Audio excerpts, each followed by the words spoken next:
wabarakatuh.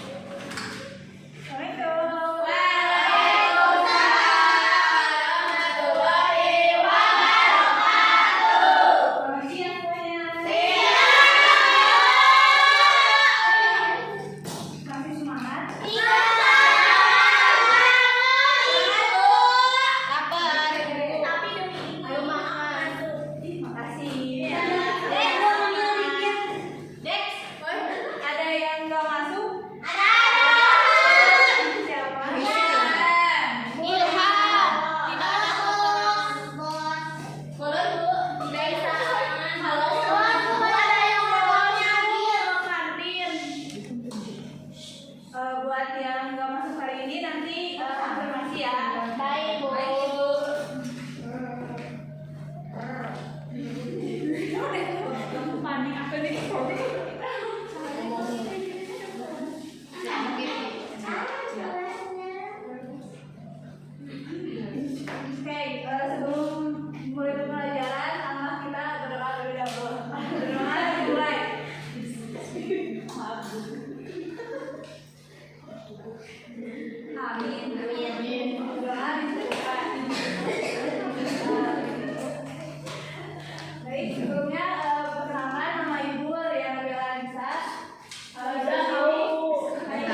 jadi masyarakat sekitar tuh sudah mengetahui gitu ketika akan terjadi tsunami. Yang kedua, pengetahuan dalam bencana saat dan pasca bencana dapat meningkat sehingga masyarakat dapat bekerja dengan hidup aman. Nah, contohnya, kalian tahu nggak di sekolah-sekolah ada simulasi bencana?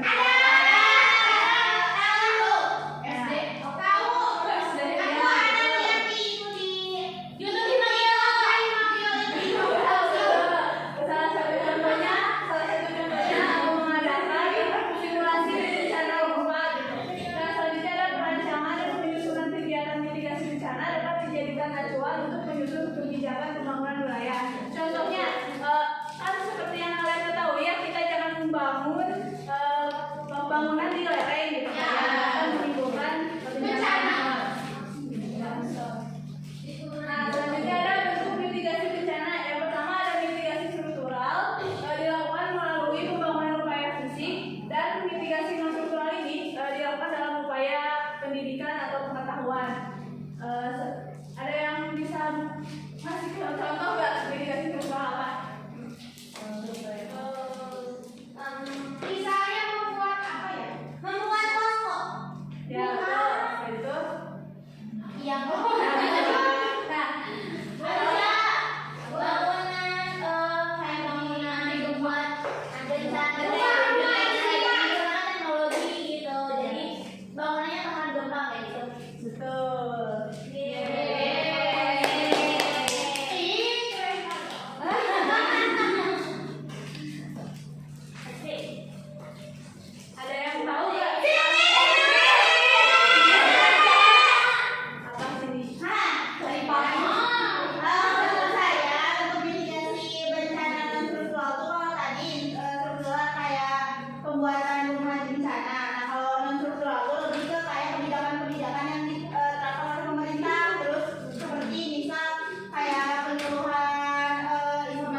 Setelah terjadinya gempa gitu.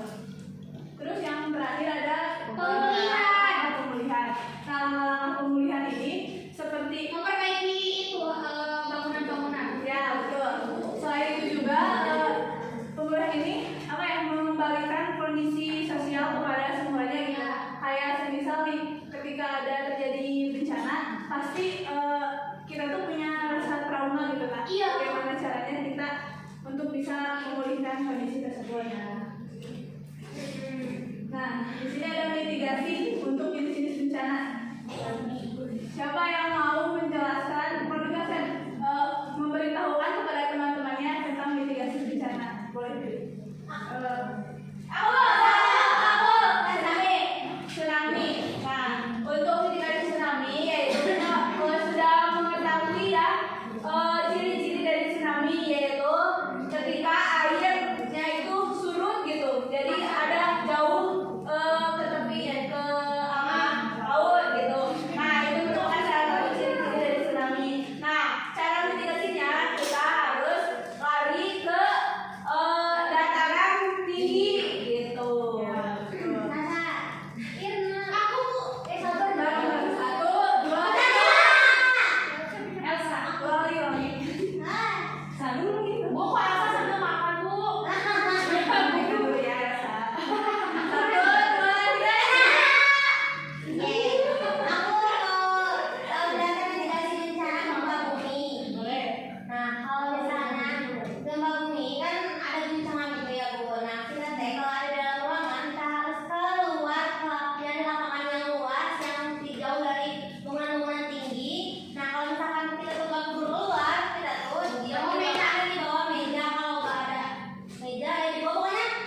menjawab soal-soal ini, tetapi urutannya harus sesuai sama dan baru ya. Gimana?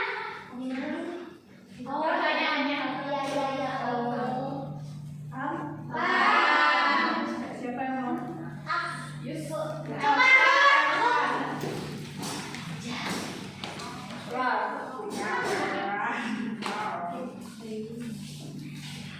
Oh, jadi sesuai ini, Bu? Iya. Nah, yang bawah. 1, 2, 3. 3. Oke, 3. Coba lihat video sebelumnya. Apa tujuan mitigasi bencana? Bukan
mitigasinya kita itu